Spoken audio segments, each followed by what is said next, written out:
Alright, what's going on, guys? Today I thought it'd be kind of fun to just look at my first ever deck from high school. This is circa 2002, 2003-ish. You know, I was 13 or 14 years old, freshman year in high school, and this was the first deck that I built. Technically not the first. I mean, I guess my first deck was like 90 cards with 16 forests and like a scaled worm. That was my first deck. But this is the first deck that was somewhat playable, at least. It's a tribal zombies deck from Onslaught. Onslaught was the first block that I ever experienced, you know, like coming out, you know, reading the spoilers, getting excited about it, all that kind of stuff. And when Legions came out, there was a zombie pre-constructed deck. And I bought that and built off of it, and I built this. It's definitely not good. The curve is awful. But it's what I played for literally probably 5 years. My first 5 years of Magic was playing this. This was my best deck. Which isn't saying much because, as I said, it's awful. But anyway, let's take a look at it. So our first one drop here. Festering Goblin, 1 mana 1/1, and when it dies, something gets -1/-1.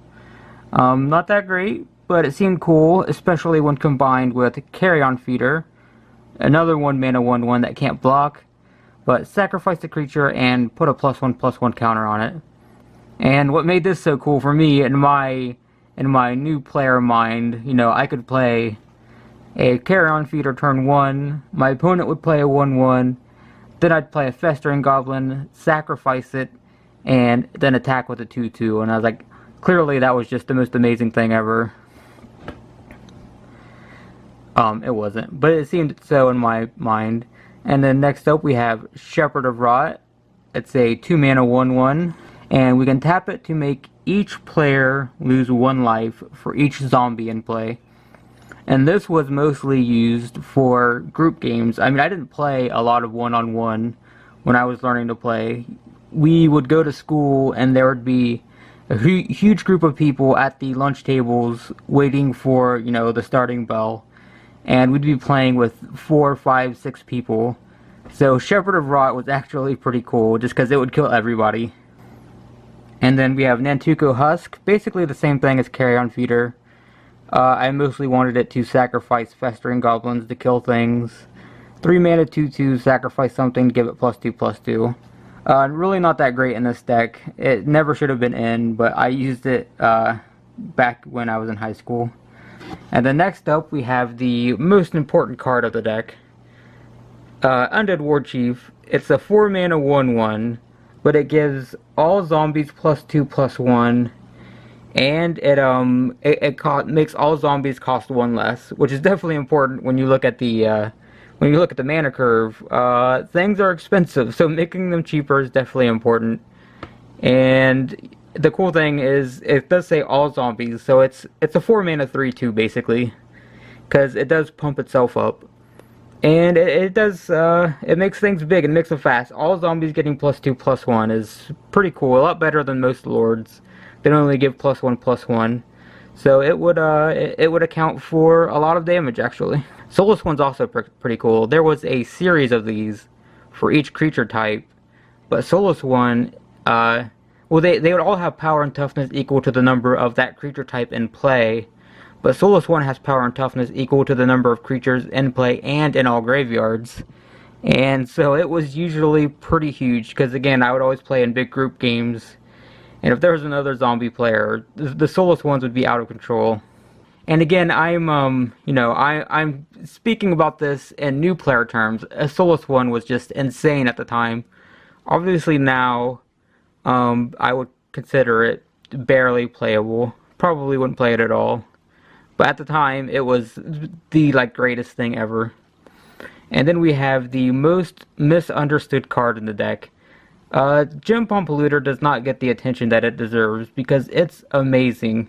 So the first thing I want to focus on, that mana cost there, ignore it. That doesn't exist. This isn't a zombie. It's not a zombie creature. don't look at it as a zombie. It's a spell. It has cycling 2, and when we cycle it, a target player loses 1 life for each zombie in play. And you're going to use that every single time. You never want to cast this.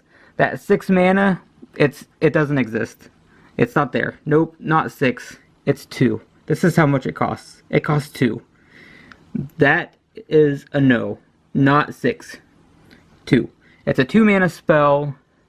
Make a player lose 1 life for each zombie we control. Obviously, there's a lot of zombies here. And that's what we're going to use it for. We're going to use it as a spell.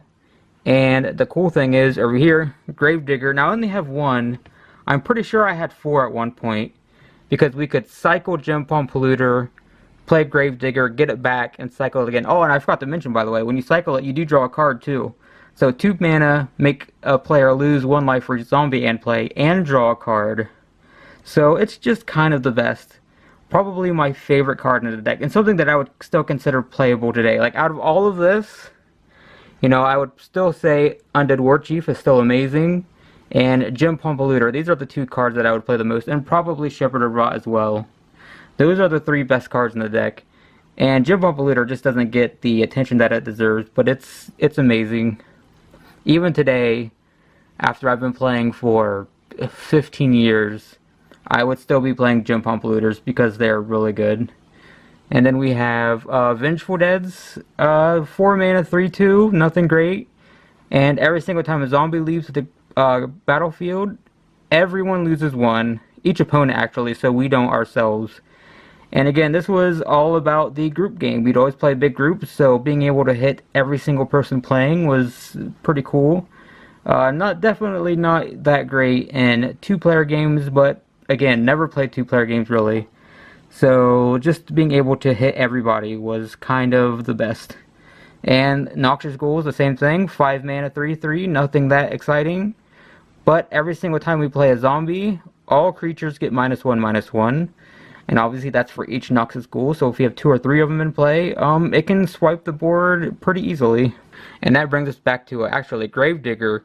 Again, I know I had 4 of them, because I would get like a couple Noxious Ghouls in play, and then I would just cycle Gravediggers. I'd play 1, sack it to carry on feeder, get another one, I just cycle them back and forth, and with Undead Warchief they'd be really cheap, and I just clear the board every single turn, so that was kind of cool.